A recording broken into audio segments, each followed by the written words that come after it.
Kau bukan utusan. Dan inilah yang Kau perlu juga kau bukan sadari. pendendam. Jiwa Namun terpilih belum berhenti. tidak pernah ditugaskan Jadi untuk pemain. menjadi pengadil. Apa yang kau cari? Kau bukan utusan Berhentilah. balas dendam. Kau bukan pembawa hukuman. Kau adalah pelintas luka yang sedang dilatih untuk naik lebih tinggi. Saat seseorang menyakitimu dan tampaknya tak mendapat akibat apapun, itu bukan karena semesta lupa, tapi karena semesta tahu. Kau terlalu berharga untuk menghabiskan hidup menunggu mereka menerima balasan. Jiwa terpilih tidak duduk di kursi penonton menunggu kejatuhan mereka.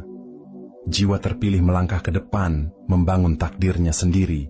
Mereka yang menyakitimu akan tetap hidup dalam narasi mereka. Tapi kau sedang ditulis dalam kisah yang lebih agung, sebab kau bukan hanya korban dari kejahatan mereka. Kau adalah pemikul warisan cahaya yang harus tetap menyala, bahkan dalam kegelapan terdalam. Karma tidak butuh saksimu, tidak butuh perayaan, bahkan tidak butuh pengakuan dari orang-orang yang dahulu melukaimu. Karena ketika waktunya tiba, kehidupan akan mengatur segala sesuatu dengan presisi yang tak pernah bisa ditandingi oleh rencana manusia. Dan percayalah, saat balasan itu datang, seringkali bukan dalam bentuk yang kasar, tidak selalu dalam bentuk penderitaan yang bisa kau lihat langsung, tapi lebih dalam dari itu, rasa kehilangan yang sunyi, kegelisahan yang tak kunjung reda, hidup yang kosong meski penuh gemerlap. Sebaliknya, kau, jiwa yang dulu menangis dalam sunyi, akan mulai menerima hadiah demi hadiah dari langit. Bukan sebagai kompensasi, tapi sebagai konsekuensi dari kesabaranmu. Setiap detik kau memilih untuk tidak membalas, kau sedang mempercepat lintasan energimu menuju versi dirimu yang lebih tinggi.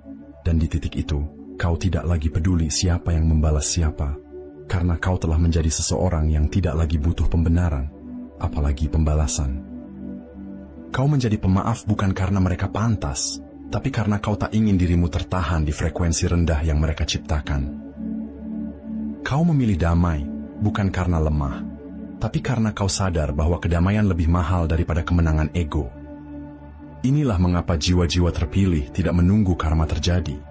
Karena mereka tahu, menunggu kejatuhan orang lain hanya akan menunda kebangkitan diri sendiri. Bayangkan jika kau terus menoleh ke belakang, berharap mereka jatuh. Kau akan kehilangan momentum untuk bangkit. Sementara hidup memanggilmu untuk melangkah, terus, dan terus, menuju takdirmu yang sesungguhnya. Dan saat kau benar-benar telah sampai di titik damai itu, saat luka tak lagi menggenggam, dan balas dendam tak lagi menggoda, disitulah keajaiban terjadi. Bukan pada hancurnya mereka,